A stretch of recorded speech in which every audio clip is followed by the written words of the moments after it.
नमस्कार.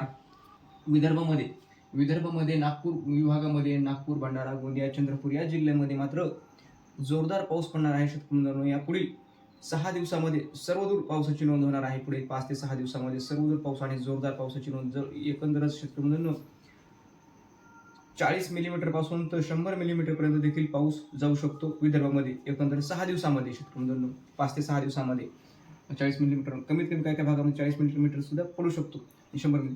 तर अमरावती विभागामध्ये अमरावती, अकोला, बुलढाणा, तर ह्या जो वरचा भाग आहे अमरावती, अकोला या जिल्ह्यामध्ये मात्र थोडा अजून जास्त पावसामध्ये वाढ झालेली दिसून येईल. त्यामध्ये ह्या दक्षिणेकडच्या जिल्ह्याच्या तुलनेने तिथं सुद्धा जास्त पावसाची शक्यता आहे. तिथं वाघोनी जोरदार पाऊस हा पुढील 6 दिवसामध्ये आणि सर्वदूर पाऊस पडणार आहे आणि दर दिवस तिथे पाऊस पडणार आहे. पण काही भागामध्ये पाऊस सोडून देईल, काही भागाला घेणार, अशा पद्धतीचा पाऊस हा संपूर्ण 20 तारखेपर्यंत बऱ्याच म्हणजे संपूर्ण भाग घेणार आहे शेतकरी मित्रांनो. आणि तिथे सुद्धा जोरदार पाऊस पडणार आहे शेतकरी मित्रांनो. ओढे नाले वाहणारा सुद्धा पावसाची नोंद ह्या अमरावती विभागामध्ये होणार आहे शेतकरी मित्रांनो. तसेच आता नाशिक विभागामध्ये पहा, नाशिक विभागामध्ये थोडासा पाऊस जे आहे तो थोडा पावसाचं प्रमाण जे आहे कमी झालेलं होतं ह्या 4-5 दिवसामध्ये. तर अजून नाशिक विभागामध्ये मात्र पावसाचं प्रमाण वाढणार आहे शेतकरी मित्रांनो. उद्यापासून, आज देखील वाढणार आहे शेतकरी मित्रांनो आणि उद्यापासून तर पुढील 20 तारखेपर्यंत नाशिक विभागामध्ये कोणत्या जिल्ह्यामध्ये जास्त पावसाची शक्यता आहे पहा, तर नाशिक जिल्ह्यातील सुरंगणा, पेड या भागामध्ये मात्र जोरदार देखील पाऊस पडणार आहे शेतकरी मित्रांनो, पाहण्याची शक्यता आहे. धुळे, नंदुरबार, धुळे, जळगाव या जिल्ह्यामध्ये देखील जोरदार पाऊस पडणार आहे. आणि एकंदरच या जिल्ह्यामध्ये शेतकरी मित्रांनो चारही जिल्ह्यामध्ये 20 तारखेपर्यंत सर्वदूर पाऊस पडणार आहे आणि डबल देखील पडणार आहे शेतकरी मित्रांनो. दर दिवस पडणार, काही भागामध्ये दर दिवस देखील पडणार आहे शेतकरी मित्रांनो. तर अहिल्यानगर जिल्ह्यामध्ये अकोला, संगमनेर, शिर्डी, राहता या भागामध्ये देखील जोरदार पावसाची शक्यता आहे. आणि इकडे हा भाग जो आहे शेतकरी मित्रांनो पारनेर, कर्जत, जामखेड आणि बीड जिल्ह्यामधील आष्टी, शिरूर, पाटोदा या भागामध्ये मात्र पाऊस अत्यंत कमी शेतकरी मित्रांनो. इथल्या शेतकऱ्यांना पावसाची गरज आहे. तर इथं पाऊस पडणार का शेतकरी मित्रांनो, तुम्हाला इथं सुद्धा 20 तारखेपर्यंत सर्वदूर पाऊस पडणार आहे शेतकरी मित्रांनो. पण 20 तारखेपर्यंत दर दिवस एका दिवशी इथे पावसाची शक्यता शेतकरी बंधूंनो नाही. पण एकंदरच 20 तारखेपर्यंत इथे पूर्ण पावसाची नोंद झालेली असेल. इथं कमी म्हणजे 30 मिलीमीटर पासून ते 40-50 मिलीमीटर पर्यंत देखील इथं पाऊस होऊ शकतो. ह्या भागामध्ये अहिल्यानगरचा दक्षिण भाग आणि इकडे श्रीगोंदा, कर्जत ह्या भागामध्ये, पाटोदा, आष्टी, बीडच्या भागामध्ये अत्यंत कमी पाऊस असणाऱ्या भागामध्ये पावसाची शक्यता आहे चांगली. तसेच बीड जिल्ह्यामध्ये, तर बीड म्हणजे मराठवाड्यामध्ये, बीड जिल्ह्यामध्ये देखील बऱ्याच भागामध्ये शिरूर, पाटोदा, आष्टी, वडवणी ह्या भागामध्ये देखील चांगला पाऊस पडणार. आणि एकंदरच बीड जिल्ह्यामध्ये देखील सर्वदूर पाऊस हा जवळपास 90% भूभागामध्ये, सर्वदूर म्हणण्यापेक्षा 90% भूभागामध्ये 20 तारखेपर्यंत बीड जिल्ह्याच्या नोंद होऊ शकते शेतकरी मित्रांनो. तर छत्रपती संभाजीनगर, कन्नड, खुलताबाद या भागामध्ये तर शेतकरी मित्रांनो पावसाला काही भागामध्ये पावसाला कदर इथं दररोज पाऊस पडत आहे काही भागाने.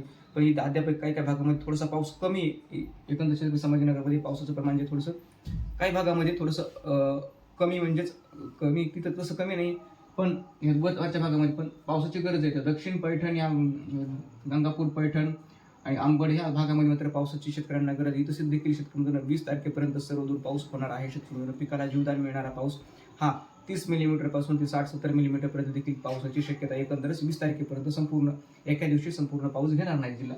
जालना जिल्ह्यामध्ये तीच परिस्थिती राहणार आहे शेतकरी. जालना जिल्ह्यामध्ये देखील जालन्याच्या दक्षिणेकडच्या भागामध्ये पावसाचं प्रमाण कमी, तर उत्तर भागामध्ये पावसाचं प्रमाण जास्त आहे. तर त्या जालन्याच्या दक्षिण भागामध्ये देखील 20 तारखेपर्यंत जवळपास सर्व भागामध्ये पाऊस पडणार आहे शेतकरी मित्रांनो. थोडंसं दमदार. परभणी जिल्ह्यामध्ये देखील पाऊस सर्व भागामध्ये शेतकरी मित्रांनो होणार आहे 20 तारखेपर्यंत. एकंदरच कमी अधिक प्रमाणामध्ये आणि पिकाला जीवदान मिळेल असा पाऊस, काही भागामध्ये ओढे नाले सुद्धा वाहतील असा सुद्धा पाऊस हा परभणी जिल्ह्यामध्ये पडण्याची शक्यता आहे. पण सर्वदूर मोठ्या क्षेत्रावर आणि मोठा पाऊस म्हणजेच 50-60 मिलीमीटरपेक्षा जास्त अशा पावसाची शक्यता 20 तारखेपर्यंत नाही. तर हिंगोली जिल्ह्यामध्ये देखील परिस्थिती राहणार आहे. नांदेड जिल्हा आहे, लातूर, धाराशिव, नांदेड आणि लातूर जिल्ह्यामध्ये, धाराशिव या जिल्ह्यामध्ये देखील चांगला पाऊस पडणार. आणि नांदेड, लातूर जिल्ह्यामध्ये आजपासूनच पावसामध्ये वाढ होणार आहे शेतकरी मित्रांनो. आणि ह्या पाऊस हा 20 तारखेपर्यंत नांदेड, लातूर, बीड आणि एकंदर संपूर्ण मराठवाड्यामध्ये जर पाहिलं तर जवळपास 90% भूभागामध्ये पाऊस हा 20 ऑगस्टपर्यंत पडण्याची शक्यता. त्यापासून शेतकऱ्यांना बऱ्याच दिलासा मिळेल. आणि काही भागामध्ये ढगाळ वातावरणातून हलक्या सुद्धा पाऊस. आणि एकंदरच 22 ते 20 तारखेपर्यंत संपूर्ण मराठवाडा घेईन शेतकरी बंधूंनो. पण 20 तारखेपर्यंत मात्र 90% मराठवाडा घेण्याची शक्यता आहे आणि घेईल शेतकरी म्हणून. तर आता सोलापूर जिल्ह्याचा प्रश्न, सोलापूर जिल्ह्यामध्ये अत्यंत पावसाचं प्रमाण कमी शेतकरी म्हणून आणि कुणी इकडचा अंदाज अचूक द्यायला शेतकरी म्हणून तयार नाही. फक्त गप्पा मारायच्या. 11 तारखेपासून पाऊस पडणार, 11 तारखेला 12 तारखेला तर बघाच खूप मोठा पाऊस पडणार. अशा थापाड्याची अंदाज तुम्ही बघता आणि त्याच्यावरच तुमची शेतीची कामं जी आहे तुम्ही खत टाकता, खत टाकता कपाशीला किंवा ऊसाला खत टाकता आणि परत पुन्हा पाऊस येत नाही. अशी परिस्थिती शेतकरी म्हणून शेतकरी अशा थापाड्या याच्याकडून शेतकरी धुळी जाण्याची शक्यता जास्त असते. शेतकरी अशा थापा भूलता आपल्याला बळी पडू नका. एका दिवसातून 2 दिवसात 100% व्याप्ती देणारे शेतकरी. तर हा सोलापूर जिल्ह्यामध्ये शेतकरी बंधूंनो पावसाचं प्रमाण जे आहे ते 20 तारखेपर्यंत जवळपास 90% भूभागामध्ये पावसाची शक्यता आहे सोलापूर. आणि एका दिवशी मात्र सर्वदूर मोठ्या व्याप्तीसह पावसाची शक्यता नाही. जरी पडला तर तो जरी पडला समजा पूर्ण एका दिवशी पडते बॅड हे म्हणा, पण ते एकंदर 20 तारखेपर्यंत 90% पूर्ण मराठवाडा किंवा इथून जे पाहिजे ह्यापासून तिकडे पाहिजे तर 90% भूभाग आपण दिलेला शेतकरी होईल. पण आपण 90% दिलेला शेतकरी म्हणून तर इकडे जातात पुणे विभागामध्ये कोल्हापूर जिल्ह्यामध्ये आणि सांगली जिल्ह्यामध्ये पावसाचं प्रमाण जे आहे ते उत्तर भागापेक्षा दक्षिण भागामध्ये थोडंसं कमीच राहण्याची शक्यता आहे 20 तारखेपर्यंत शेतकरी म्हणून.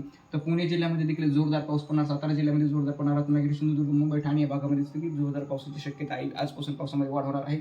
तर एकंदर शेतकरी म्हणून आता अजून परत गोदावरीला जे पैठणच्या वरील जे पाण्याची आवक आहे शेतकरी म्हणून त्या आवकमध्ये वाढ होण्याची शक्यता आहे. आणि येत्या 5 दिवसामध्ये 20 तारखेपर्यंत या भागामध्ये अहिल्यानगर, नाशिक ह्या भागामध्ये पावसामध्ये वाढ होणार, छत्रपती संभाजीनगर मध्ये वाढ होणार. त्यामुळे गोदावरीच्या पाण्यामध्ये आवकमध्ये वाढ होणार आहे. पैठणच्या जायकवाडीच्या धरणामध्ये आवक होण्याची शक्यता, चांगल्या मोठ्या क्षेत्रावर आवक होण्याची शक्यता आहे. वरी काही भागामध्ये साधारण पूर परिस्थिती देखील निर्माण होण्याची शक्यता, एवढा पाऊस पडण्याची शक्यता आहे नाशिक या विभागामध्ये.